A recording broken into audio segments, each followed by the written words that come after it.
So, i-turn off po natin yung ating pong TikTok email notification, ano, kasi ang dami pong pumapasok na notification sa ating pong email from TikTok, ano, or sa ating Gmail, ano. So, let's turn off po. Punta po kayo sa TikTok account niyo, then click niyo po yung inyong pong profile. Ayan, pagka-click niyo po ng profile ninyo, makikita niyo po dito yung three line dito sa taas, ano. Ayan po, dyan.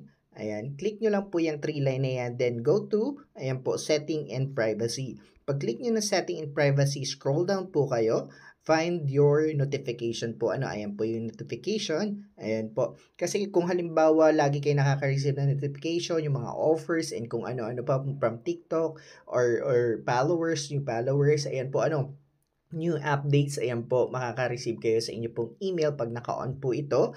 And mapupuno po yung email ninyo. So, punta po kayo dyan sa notification, din scroll down po kayo, makikita nyo po dyan yung email notification po. Ano, so, click nyo po yan, yung email notification, then, ayan po, makikita nyo dito yung all email notification po. Ano, so, you have to, ayan po, turn it off po, katulad nung ginawa ko, ganyan po siya. Ano, so, kung naka-light po yan, ibig sabihin po, lahat na makikita ninyo na yan ay papasok po sa inyo pong TikTok email, sa inyo pong email address po, ano, or Gmail po. So, makikita nyo yung news teller, discover, account update, suggested accounts, promotion. So, lahat po yan papasok po at napakarami po pong iba. Ano, so, that's our tutorial. Thank you so much.